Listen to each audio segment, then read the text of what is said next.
সবারটাই খুব আমার কাছে খুব ভালো লেগেছে। আমি বরাবরের মতো এইবারও বলতে চাই যে আমি ডেন্টাল ইউনিটারিজ ওরিয়েন্টেশন প্রোগ্রামে বিশেষ করে এক্সট্রা একাডেমিক কার্যকলাপ থেকে আমি অভিভূত হই। এদের আমার সঙ্গে সব শিক্ষকরা একমত হবে যে এদের যে সঙ্গীত পরিবেশন একদম মন ছুঁয়ে যায় এবং ওদের শিল্পীর মতো লাগছে। আমরা শিক্ষক হিসেবে আমরা এটাই চাই যে আমাদের ছাত্রছাত্রীরা একাডেমিক সব বিষয়ে তাদের ডেভেলপমেন্ট হবে, তারা আলোকিত মানুষ হবে, দেশপ্রেম, দেশ, রুগী সব মিলে স্বাস্থ্য শিক্ষা, স্বাস্থ্য সেবা প্রদানের একটা উপযুক্ত মানুষ হিসেবে তৈরি হবে এই ইনস্টিটিউটে। আজকে 12তম ব্যাচের বিটিএস 12তম ব্যাচের যে ওরিয়েন্টেশন প্রোগ্রাম, এই প্রোগ্রামের সম্মানিত সভাপতি রংপুর মেডিকেল কলেজের সুযোগ্য অধ্যক্ষ স্যার, মঞ্চে উপবিষ্ট বিভিন্ন ফেজের সিনিয়র শিক্ষকবৃন্দ, ডেন্টাল ইউনিট প্রধান ডক্টর ফিরদৌস বেগম, সামনে উপবিষ্ট সিনিয়র শিক্ষকবৃন্দ এবং অভিভাবকবৃন্দ এবং আজকের অনুষ্ঠানের মধ্যমণি বিডিএস 12 ব্যাচের নবীন ছাত্রছাত্রীবৃন্দ। অবশ্যই আজকে আমাদের রংপুর মেডিকেল কলেজ এর একটি ঐতিহাসিক দিন, আনন্দের দিন, গৌরবের দিন, যে কিছু নবীন উচ্ছল ট্যালেন্টেড বাচ্চাদেরকে আমরা বরণ করতেছি। তো এটি যেমন একটি ঐতিহাসিক দিন আমাদের জন্য, অবশ্যই ছাত্রছাত্রীদের জন্য তো অবশ্যই ঐতিহাসিক দিন, অনন্য দিন। তোমরা তোমাদের জীবনের যে এইম, সেই এইম সফল করার পথে তোমরা ইন্টারেস্ট পেয়ে গেছো, এটা অবশ্যই এটি তোমাদের জন্য সৌভাগ্যের বিষয়। আমাদের সবার নিজ নিজ ধর্ম মতে ধর্ম অবলম্বন করে আমাদের সৃষ্টিকর্তা আল্লাহ ভগবান সবাই তাদের প্রতি কৃতজ্ঞতা জানাই যে তোমাদেরকে সম্মানিত করেছে, তোমাদের অভিভাবকদেরকে সম্মানিত করেছে। তোমাদের অভিভাবকদের মতো আমরাও কিন্তু আনন্দিত, গৌরবান্বিত এবং সম্মানিত। এখন প্রশ্ন হলো যে এই যে একটা কঠিন টাস্কে তোমরা ভর্তি হয়েছে, এটি কিন্তু সফলভাবে সম্পন্ন করতে পারলেই তোমাদের যে সিনসিয়ারিটি, ডেডিকেশন, তোমাদের পার্সিভারেন্স, তোমাদের পরিশ্রম ছিল সেগুলো কিন্তু আলটিমেটলি কামিয়াব হবে। আমরা শঙ্কিত, অনেক সময় শঙ্কিত থাকি এই অর্থে যে রংপুর মেডিকেল কলেজ একটি ঐতিহাসিক মেডিকেল কলেজ।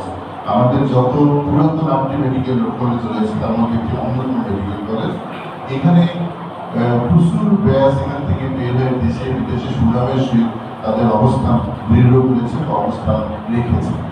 এবং মেজরিটি স্টুডেন্ট আমরা বলবো যে আমাদের লিমিটেশন আছে, আমাদের যে ডিমান্ড বেশি, লিমিটেশন আছে, লিমিটেশনের মধ্য থেকেও মেজরিটি স্টুডেন্ট কিন্তু ভালো করে এখান থেকে।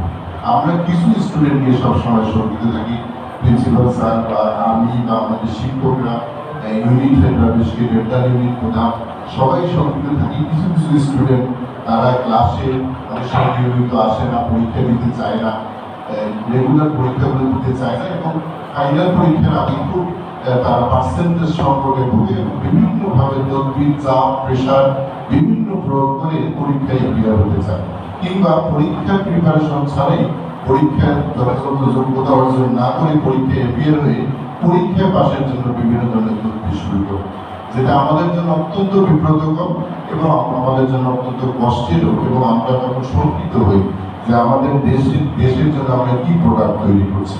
তো আজকে এই নবীনদের উদ্দেশ্যে বলতে চাই, আমাদের সিনিয়র, আমাদের টিচারদেরকেও তোমরা এমন কিছু ফলো করবো না যেটা তোমাদের বিবেকে বাধা দেয়। তোমরা অনেক বড় হয়েছে, তোমরা কিন্তু ভালো মন্দ বুঝতে পারবে। আমাদের মূল্যবোধ, আমাদের ধর্মানুভূতি, আমাদের দেশপ্রেমের কন্ট্রাডিক্টরি কোনো কাজই আমার বন্ধু, আমার সিনিয়র, আমার শিক্ষক যেই করুক না কেন আমি টেকনিক্যালি সেটা অ্যাভয়েড করব। আমি একজন ভালো চিকিৎসক হতে চাই, একজন ভালো মানুষ হতে চাই। বাংলাদেশের যে আমাদের মাননীয় প্রধানমন্ত্রী, তার যে স্বপ্ন সোনার বাংলা করার জন্য, আমরা সেই সোনার বাংলা গঠনের একজন সংগ্রামী সৈনিক হতে চাই। সেটার জন্য নিজ নিজ অবস্থান থেকে নিজেকে তৈরি করতে হবে। আমার মেসেজ, আমার বক্তব্যের একটি প্রথম মেসেজ হলো তোমাদের মূল্যবোধ, তোমাদের মন যেটাকে ভালো মনে করে সেই পথেই হাঁটবে। তোমাদের এক্সট্রা একাডেমিক কার্যকলাপ থাকবে, কিন্তু একাডেমিক কার্যকলাপ প্রায়োরিটি পাবে, পাশাপাশি এক্সট্রা একাডেমিক কার্যকলাপে তোমরা বিজি থাকতে পারবে। এখন এখানে ভর্তি হওয়ার পরেই তোমাদেরকে অনেকেই অনেক ধরনের বিভিন্ন সংগঠন, বিভিন্ন সংস্থা বিভিন্ন এক্সট্রা একাডেমিক কার্যকলাপের অবশ্যই তোমাদের কাছে আপিল আসবে, আহ্বান আসবে, সেগুলো দরকার আছে, ডেভেলপমেন্টের জন্য দরকার আছে, অবশ্যই করবা, কিন্তু সেগুলো একটা লিমিটেডের মধ্যে, যেটা তোমার পড়াশোনার জন্য এফেক্ট না করে। আমরা শিক্ষক হিসাবে এটা কখনোই বরদাস্ত করবো না, বা আমরা এটাকে কখনোই এটা অ্যাপ্রিসিয়েট করবো না, এটা মেনে নেব। এবং তোমাদের জন্য বলতে চাই, আজকে প্রথম দিন, তারপরে দুইটি করার কথা বলতেই হবে। আমি প্রিন্সিপাল স্যার কনসেপ্ট নিয়েই বলতেছি, তোমরা রেগুলার ক্লাস না করলে, পার্সেন্টেজ ঠিক না থাকলে তোমরা কখনই প্রফেশনাল পরীক্ষায় বের হতে পারবে, কোনোভাবেই পারবে না। সুতরাং সেইভাবে নিজেকে তৈরি করো। আরেকটা জিনিস বলি, যেটা অলরেডি আমাদের শিক্ষকরা বলেছেন, যে অনেকেই এডমিশন নেওয়ার পরে, সেটা এমবিবিএস করছে হোক আর বিডিএস করছে হোক, অনেকের স্টুডেন্টদের একটা দোদুল্যমান থাকে, আমি কি ঠিক করলাম, আমি মনে হয় ইঞ্জিনিয়ারিং করলে ভালো করতাম, আমি মনে হয় ইউনিভার্সিটি করলে ভালো করতাম। এই যে দোদুল্যমান অবস্থা যদি থেকে থাকে, প্লিজ লিভ দ্য ইনস্টিটিউট আর leave the course as early as possible. আমার এক শিক্ষক বলতেন, তুমি যেখানে যাও ওটার মধ্যে ক্লিন অর্জন করার চেষ্টা করো, ওখানে সর্বশ্রেষ্ঠ হয়। ডেন্টিস্ট্রি ফ্যাকাল্টি সারা বিশ্বে অত্যন্ত সম্মানিত প্রফেশন, নোবেল প্রফেশন। সেটা তো অবস্থান তোমার দৃঢ় করতে গেলে তোমাকে সেইভাবে তৈরি করতে হবে। এখানে নেগেটিভ হওয়ার কিচ্ছু নেই, এখানে এমবিবিএস এর সঙ্গে কন্ট্রাডিক্টরি করার কিচ্ছু নাই। তুমি তোমার আলোকে আলোকিত, এমবিবিএস তোমার আলোকে আলোকিত, ইউনিভার্সিটির আলোকে আলোকিত। কিভাবে তৈরি করতেছো সেটাই প্রায়োরিটি। আমি মাঝে মাঝে আমি ডেন্টাল ফ্যাকাল্টির সহকর্মীদেরকে বলি, ওদের কিছু স্টুডেন্ট, ওদের মানে আমাদেরই স্টুডেন্ট, আমাদের কাছে তো প্লেসমেন্ট অল্প সময় একটা বছরে থাকে মেডিসিনে। তো আমার যেটা অ্যাসিস্ট্যান্ট, অনেক স্টুডেন্ট এত ট্যালেন্টেড এবং এত আগ্রহী এদের মেডিসিনের প্রতি, আমরা অনেক সময় অভিভূত হয়ে যাই। তো এই তোমাদের মধ্যে সেই পটেনশিয়ালিটি রয়েছে, তোমরা অনেক ভালো করতে পারবা। বিশেষ করে সরকারি ডেন্টাল কলেজে যারা চান্স পেয়েছো, তারা অত্যন্ত ট্যালেন্টেড এবং অবশ্যই তোমরা অনেক ভালো অবস্থানে যেতে পারবে। এইটি তোমাদের কনফিডেন্স থাকে। অন্য কোনো দিকে তাকানোর কোনো আর দরকার নেই। আমি এখানে ভর্তি হয়েছি, এখানে আমি ক্রিম অর্জন করবো, এখানে আমি সুপ্রতিষ্ঠিত হবো এবং অবশ্যই নিজেকে আলোকিত মানুষের তৈরি করতে পারবো। এটাই আমার আহ্বান আজকের এই মেসেজটা। আর কখনো মিসগাইডেড হবা না, কখনোই না। আমি আমার বিবেক দিয়ে চলবো, আমার কাছে যেটা ভালো মনে হয় আমি সেটা, তোমাকে কেউ কিচ্ছু করতে পারবে না। সামনের মধ্যে কিছু সমস্যার সৃষ্টি হতে পারে, কিন্তু আলটিমেটলি তুমি সাকসেস হবে। এবং টিচাররা, সকল টিচার তোমাদের পক্ষে থাকবে, যে কোনো বিপদ আপদে, যে কোনো ধরনের সংকটে, যদি তুমি সঠিক পথে থাকো। তো আজকে আর বক্তব্য নয়, আমি অভিভাবকদের প্রতি একটি কথা বলবো, অবশ্যই আপনারা কাছে থাকবেন, শিক্ষকদের সঙ্গে কাছে থাকবেন। আমাদের ডেন্টাল ফ্যাকাল্টিস অত্যন্ত, আমরা মনে করি, গর্বিত ফ্যাকাল্টিস। তারা অত্যন্ত সিনসিয়ার, ন্যাশনাল টিচার্স, এবং তাদের প্রতিফলন কিন্তু তারা বিভিন্নভাবে একাডেমিক এক্সট্রাডেমিক কার্যকলাপে দেখিয়েছে।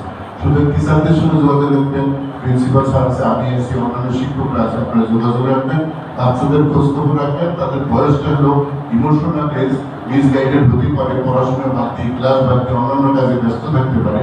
এগুলো যেন প্রাইমারি পর্যায়ে আপনারা আইডেন্টিফাই করতে পারেন, এবং সেটার জন্য যেন স্পেসিফিক যেটা মেজার, সেটা টিচারদের সঙ্গে কথা বলে সেটা নিতে পারেন, বা নিতে পারি আমরা এই ব্যবস্থা নিয়ে। কারণ একসময় এসে এমন ডিপ্রেশনে চলে যাবে বা একটা চক্রের মধ্যে পড়ে যাবে, যখন ফিরে আসা খুব কঠিন হয়ে যাবে।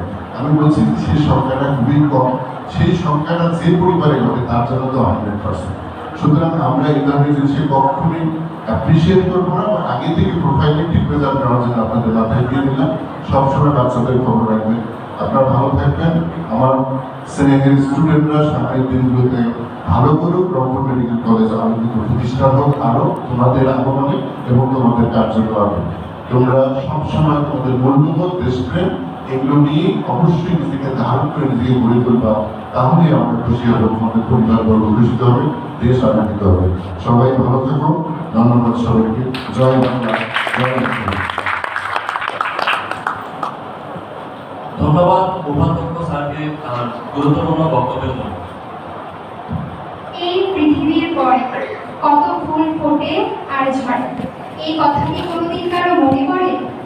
এবারে মঞ্চে ডেকে নিচ্ছি সঙ্গীত পরিবেশনার জন্য আমাদের প্রিয় সব শিক্ষক ডাক্তার জুবাইর জান্নাত ম্যাম, সহকারী অধ্যাপক ও বিভাগীয় প্রধান ট্রান্সমিশন।